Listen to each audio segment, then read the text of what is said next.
Michael loved Muhammad Ali. Not just a little, but a whole lot. His bedroom looked like a mini museum dedicated to the boxing legend.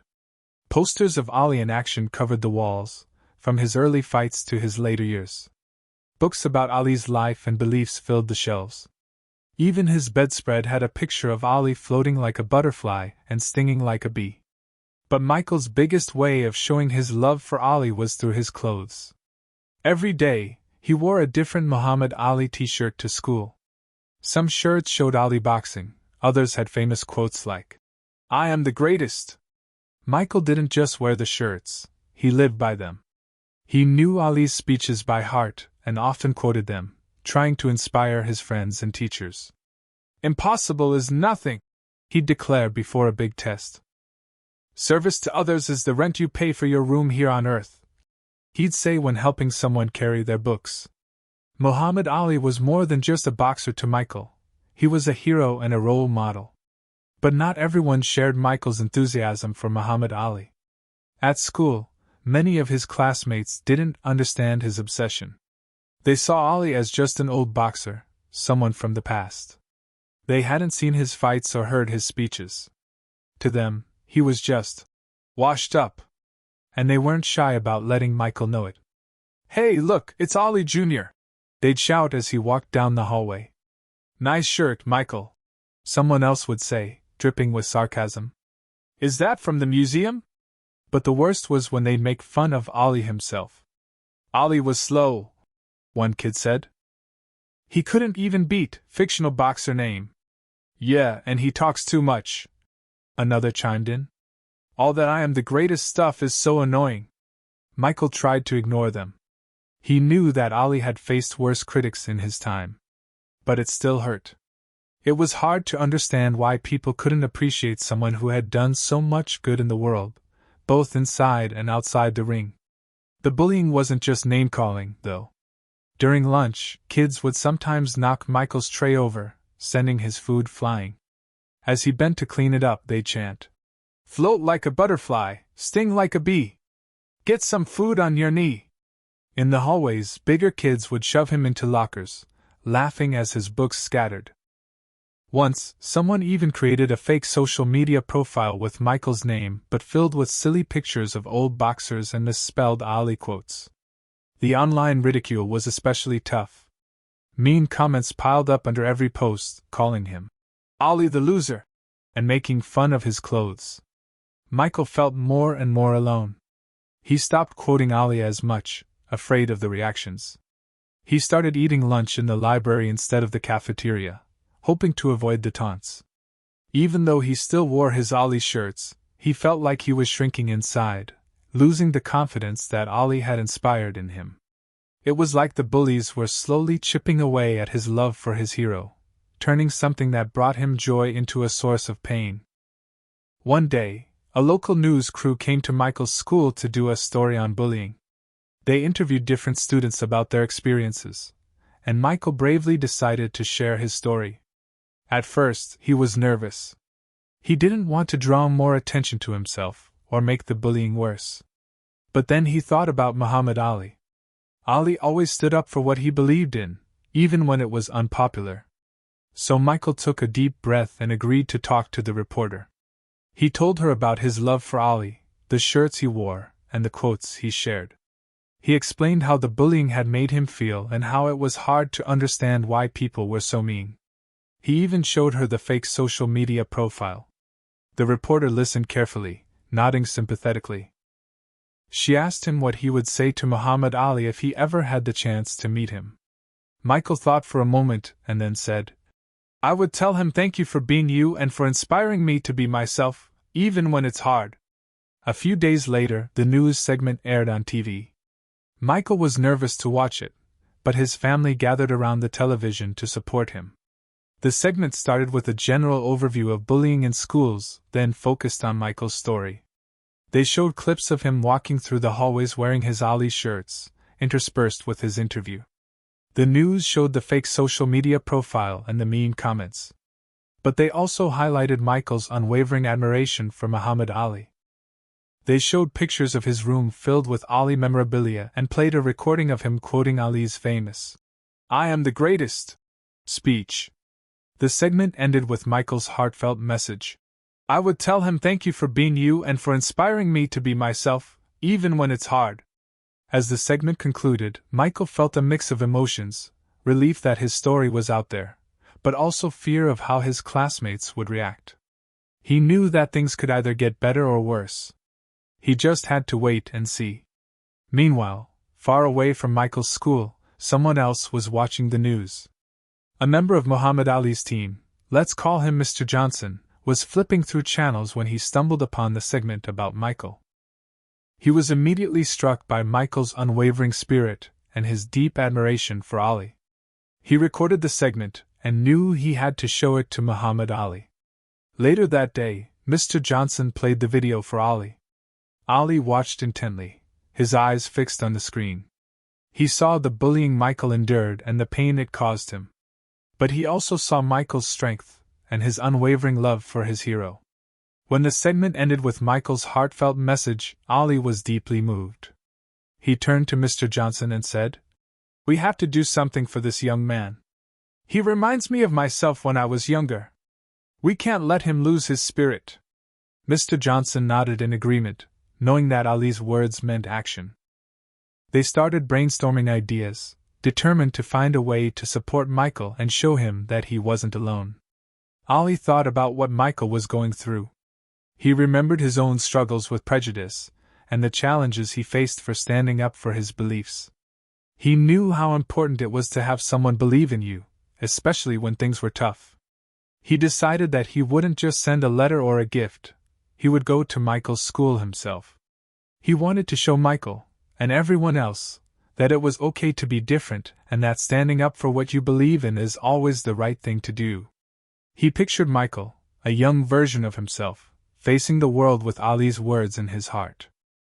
He knew he had to show him that those words were still powerful and that they could help him overcome anything. The next few days were filled with planning and preparation. Ali wanted his visit to be a complete surprise, so he kept it a secret from everyone except Mr. Johnson and a few trusted members of his team. He wanted the focus to be on Michael and the message of hope and inspiration. At Michael's school, preparations were underway for a regular Friday assembly. Students filed into the gym, chatting and laughing, unaware of the incredible surprise that awaited them. Michael sat in the back, trying to be as invisible as possible. He still felt self-conscious after the news segment aired. Some kids had been nice, but others had made even meaner jokes. He wished he could just disappear. The principal stepped onto the stage and began to speak, welcoming everyone to the assembly. She talked about the importance of kindness and respect, but Michael barely listened. He was lost in his own thoughts, wishing things could go back to the way they were before, when he could wear his Ali shirts without feeling like everyone was staring at him. He didn't realize that his life was about to change forever. The principal finished her speech, and the school choir began to sing. It was just another ordinary assembly, or so everyone thought. Suddenly, the gym doors creaked open. All eyes turned toward the entrance. A hush fell over the crowd. Standing in the doorway was a figure that seemed too good to be true. It was Muhammad Ali. He was wearing his signature white boxing robe and shorts, looking every bit the champion he was. A collective gasp swept through the gym. The choir stopped singing mid-note. The principal stood frozen on the stage, her mouth agape. Michael couldn't believe his eyes. Was he dreaming? Was this some kind of elaborate prank? But no, it was real. Muhammad Ali was actually there, in his school, in front of him. He felt his heart pounding in his chest. He couldn't breathe. Ali slowly walked down the aisle, his eyes scanning the crowd. He was looking for someone, but who? The suspense was almost unbearable. The silence in the gym was so thick you could cut it with a knife. Everyone was holding their breath, waiting to see what would happen next. Finally, Ali stopped. He was standing right in front of Michael. Michael's eyes widened in disbelief. Ali smiled, a warm, genuine smile that reached all the way to his eyes. He reached out and gently pulled Michael to his feet. Then, in front of the entire school, Muhammad Ali gave Michael a big hug. It was a hug that seemed to last forever, a hug that conveyed all the support and encouragement that Michael had been longing for. As they embraced, Ali leaned in close and whispered in Michael's ear, "He reminds me of me." The words were simple, but they carried a powerful message. Michael wasn't alone. Ali understood him.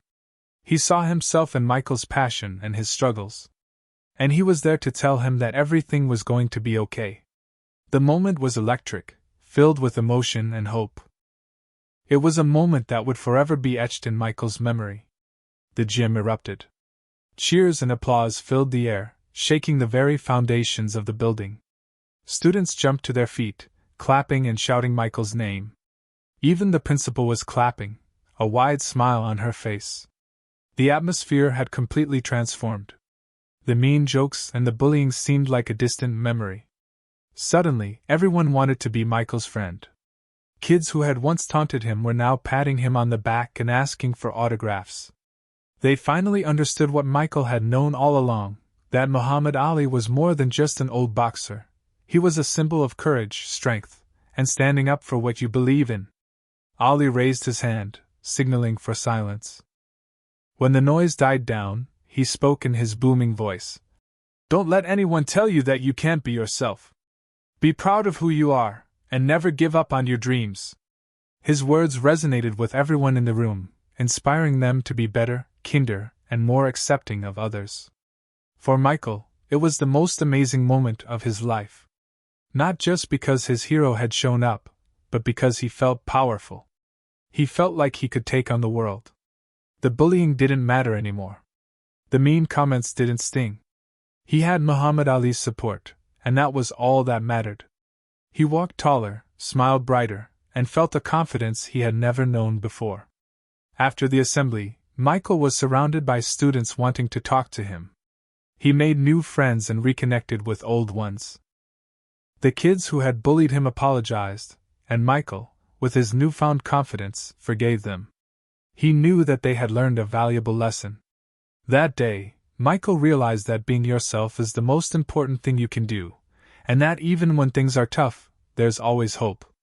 He also realized that even heroes need heroes, and that Muhammad Ali had just become his. Later that day, the local news crew returned to interview Michael again. They wanted to capture his reaction to Ali's visit. Michael, still beaming with joy, sat down in front of the camera. "How are you feeling, Michael?" the reporter asked. Michael took a deep breath and smiled. "It was the greatest day of my life," he said. "Not just because Muhammad Ali showed up, but because he showed me that I'm okay just the way I am. He taught me that it's important to be yourself, even when people try to bring you down." He paused, his eyes shining with emotion. "I used to be afraid to wear my Ali shirts and quote his speeches. But now, I'm going to wear them even louder and prouder. I want to show everyone that it's okay to be different and that standing up for what you believe in is always the right thing to do." The reporter smiled. "What would you say to Muhammad Ali now?" Michael grinned. "Thank you," he said simply. "Thank you for being my hero." The long-term effects of Ali's visit were profound. Michael never stopped wearing his Ali shirts, and he continued to quote his hero's inspiring words. But now, he did it with a newfound sense of confidence and pride. He became a role model for other students, encouraging them to embrace their own unique passions and interests, no matter what anyone else thought. He also formed a close group of friends who appreciated him for who he was. They shared his love for Ali and supported him in everything he did. The bullying completely stopped. The kids who had once tormented him now treated him with respect and admiration. They had finally learned that kindness and acceptance are always the best choices. And Michael, in turn, learned that even the toughest challenges can be overcome with courage, perseverance, and the support of a hero. His admiration for Muhammad Ali only grew stronger, solidifying Ali's place as not just a hero, but a lifelong inspiration. This story reminds us of the power of kindness and the importance of standing up for what you believe in. Muhammad Ali's act of compassion changed Michael's life forever, showing him that even when you feel alone, there's always someone who cares. It also taught the other students a valuable lesson about acceptance and the harm that bullying can cause. Michael's story is a testament to the enduring legacy of Muhammad Ali, both as a boxing legend and as a champion of social justice. Ali's words and actions continue to inspire people of all ages to be brave, to be kind, and to never give up on their dreams. So, the next time you see someone being bullied or treated unfairly, remember Michael's story and ask yourself, what would Muhammad Ali do? And then, find the courage to stand up and make a difference. Because even the smallest act of kindness can have a profound impact on someone's life. And that's the story of Michael, the teenage boy who was bullied for loving Muhammad Ali, and Muhammad Ali, the hero who showed him that being yourself is always the greatest victory. It's a story about how one act of kindness can change a life, and how standing up for what you believe in can inspire others to do the same. It's also a reminder that heroes come in all shapes and sizes. Sometimes they're famous boxers with a message of peace and equality. Other times they're ordinary kids who dare to be different and stay true to themselves. And sometimes they're the people who reach out a helping hand when we need it most. So, let's all try to be a little more like Muhammad Ali, brave, kind, and always ready to stand up for what's right. And let's all remember that even when we feel like we're down for the count, there's always hope for a comeback. Because as Muhammad Ali himself once said, impossible is nothing.